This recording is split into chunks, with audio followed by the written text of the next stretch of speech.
Very good. So I want to welcome everyone to our Havdalah with a bonus. When we do it once a month, it's like when we did it every week, it's easy. Well, we always know what it is. Now, some people remember, some don't, but it's good to come together. And I found this picture with the moon. I took it a different year. I figured it was a full moon so recently. It was a nice one to have Yeah, well, the background. And, so we will begin with Rachel sharing a story, and going to spotlight you for everybody. Thank you. Now, you know, there are different ways of telling stories about your past and things that happened to you. Some people like to add extra things to make it sound more exciting or better, while other people don't. And there's also the fact that when you're talking to a young child, they may not be able to actually tell what is true and what is not true. I'll give you an example from my personal life to get the point across, is that my father's father, my grandfather, had a tattoo. And when I was young, he told me that he would take it off at night when he went to bed. And I believed him. I mean, because what do you know? What do you know? That was it. I also was probably a very gullible child. I think that was it. But I believed him, so he said it. It was like 2 years later. There was years, I can't remember how old I was, but it sticks in my mind. And I remember years later, like, wait a minute, you know, you can't take a tattoo off at night. So this is a story about a young girl named Julie who was visiting her grandparents. And this actually story would have taken place at least 25 years ago or so. So her grandfather said to her, "Have I ever told you about my good friend Moshe?" And Julie said, "No, you told me about Herschel, the famous astronomer who discovered that the moon was a matzah. And you told me about your cousin Betsy, whose braids were so long that she used them as jump ropes. She never mentioned Moshe to me." "Oh, Moshe was a goat from my village," Julie's grandfather said. "He pulled the wagon that I rode in when I came to America. Not only could Moshe leap across the ocean the way that others jump across puddles, but he could also sing. We started singing them when we left Russia. 9,092 miles to go, 9,000 miles time to go. After we pass that small pasture sign, we'll have 91 miles to go." Julie was just about to join in singing of it when her grandmother said, "Son, what are you telling that child?" "A true story, as I remember it, Rose dear," Julie's grandfather said. "Moshe's wagon was solid gold. It shone like a shooting star as we flew over the ocean." "Oh," Julia's grandmother said, "that's a story, all right, but it's not true. Grandpa came over on a boat just like I did. It was terrible. Hundreds of families were crowded together. Babies were crying. Bundles were piled over. The boat rocked so much I thought we would drown, but in Russia, life for Jews was hard. We couldn't live or work where we wanted. Sometimes we were attacked just because we were Jews. We had to leave Russia any way we could." As her grandmother spoke, the pictures grew in Julie's mind of her grandparents leaving the country and crossing in a rough winter's ocean on a boat so crowded they could barely move. "Grandpa," Julie said, "is that how you came?" "Yes, it was," Julie's grandfather said. He looked kind of sad too, just like his granddaughter. But then he added, "But what a welcome I got when I arrived. President Theodore Roosevelt rode his horse through a blizzard of ticker tape to greet me. 'Hello, South,' he said. 'Glad you could come.'" "Ugh," Julie's grandmother said. "Don't listen to another word. Grandpa's brother Morris met him. The boat docked at Ellis Island. We sat for hours and waited to be inspected. Not everyone who came could stay. If you were sick, they sent you back. I was so afraid they would find something wrong with me, but thank God I passed every test." Hooray, Julie shouted. Thank you, dear, Julie's grandmother said. She gave her a kiss and said, stay right here. I have something in the closet that I want to show you.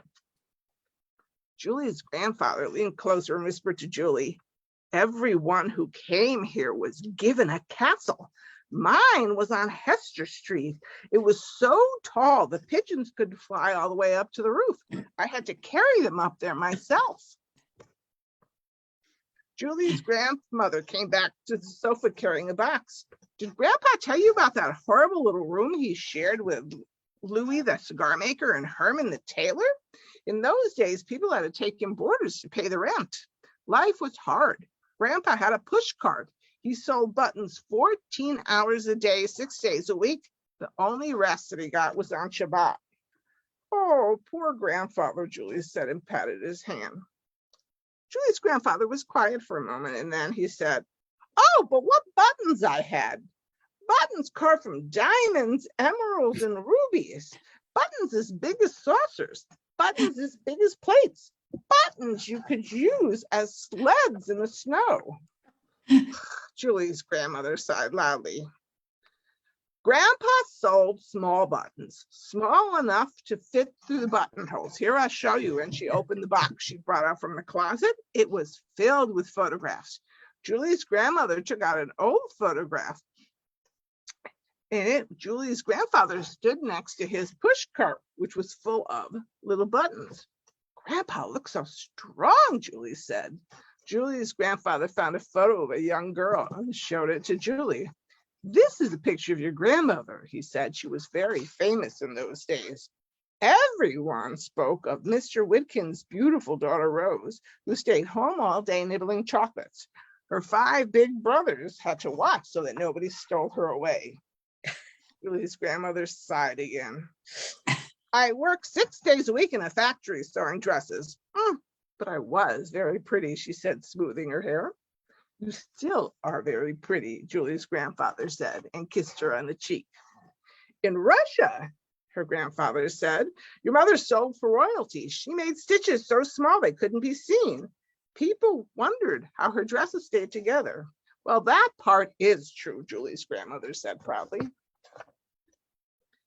As soon as I met your grandmother, I wanted to marry her, Julie's grandfather said. Every night I hired fireflies to fly over a house and spell out, Rose, my precious flower, I love you every hour.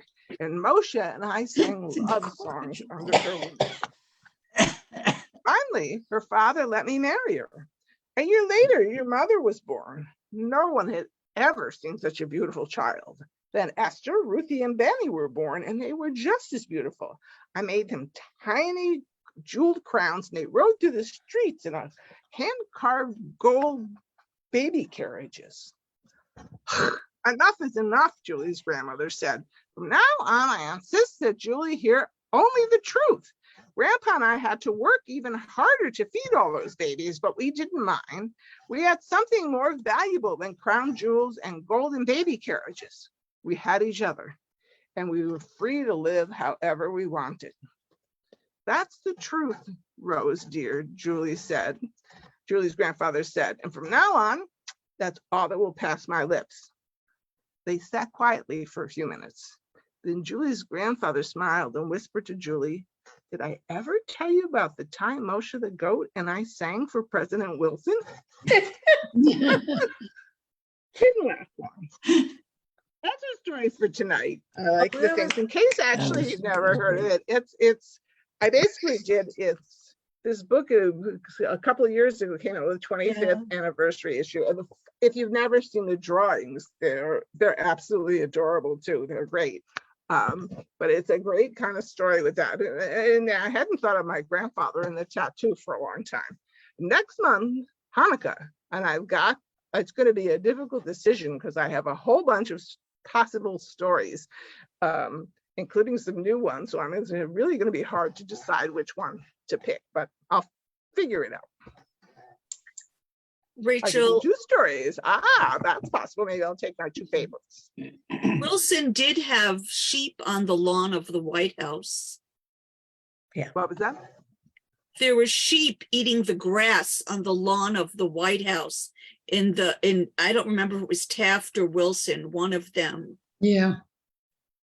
But I don't think they were as remarkable as your goat.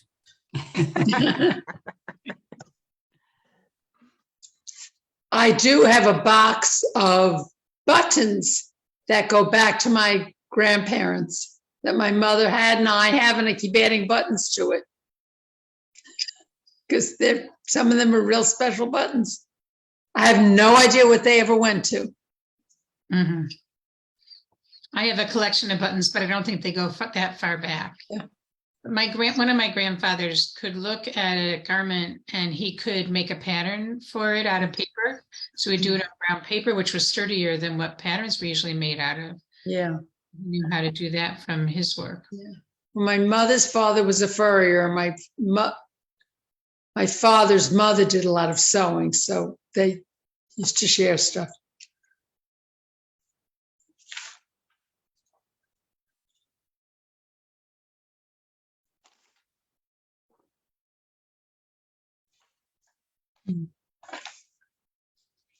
I didn't know I muted myself. I'm sorry. I'm going to get the rest of the blessings and things for Havdalah into the chat. So we'll be ready to go to make Havdalah and to say goodbye to Shabbat for this week and for next.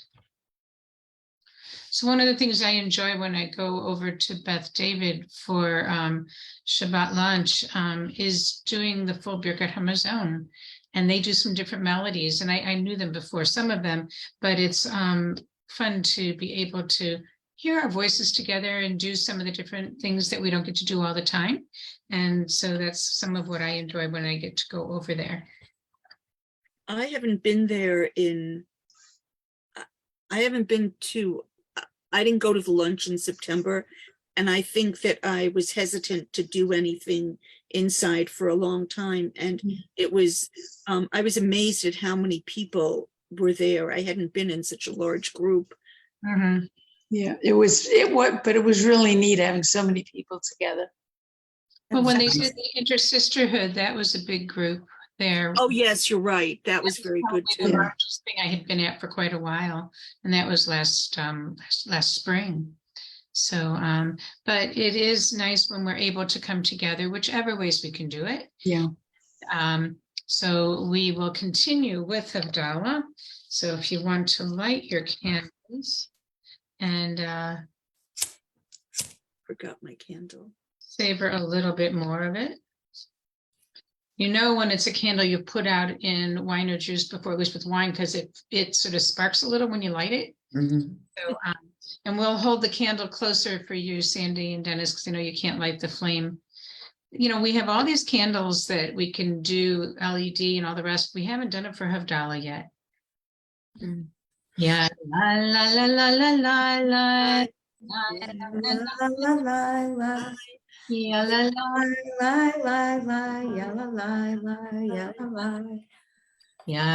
la la la la la.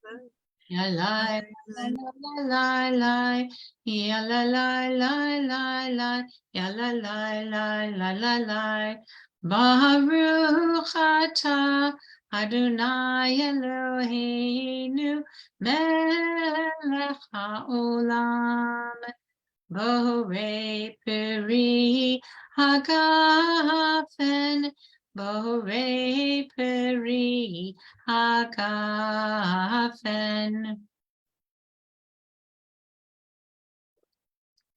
Ya la la la la la la la, ya la la la la la la la, ya la la la la la, ya la la la la la la. Baruch atah Adonai Eloheinu melech haolam. Borei minei v'samim, borei minei v'samim. I wanted to say something about this spice box. It was given to me by Rabbi Richard Sternberger. He was the regional director for the Mid-Atlantic region of I think we were still the UAHC then, not even the URJ yet. And he gave it to me for ordination because he said you need a Havdalah a spice box that you can use when you do it with your congregation. So my other one you can't see as well when I hold it up. So this one works nicely for that. And now to our candle, and I'm going to hold it closer because some people have theirs lit and some don't. So we can all do it together. Ya la la la la la la la. Ya la la la la la la la. Ya la la la la la la la la la la la la. Baruch atah Adonai Eloheinu melech haolam borei meorei ha'esh borei meorei ha'esh ya la la la la la la la ya la la la la la la la ya la la la la la ya la la la la la la Baruch atah Adonai Eloheinu melech haolam Hamavdil ben kodesh lechol ben or lechoshech ben yom hashvi'i l'sheshet yemei hamaseh Baruch atah Adonai Hamavdil ben kodesh lechol. We take another moment to savor the warmth, the sweetness, and all of Shabbat. And then when you're ready, we put our candles out in our wine or juice.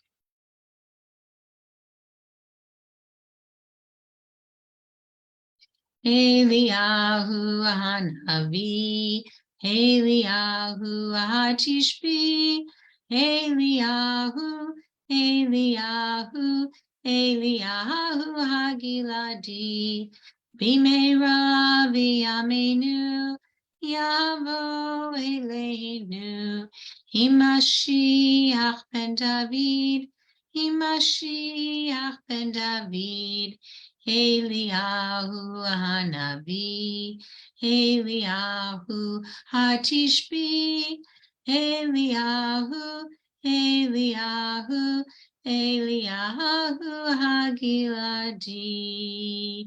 I invite you to unmute so we can sing together Shavua Tov to wish one another a good week as we move forward into the new week.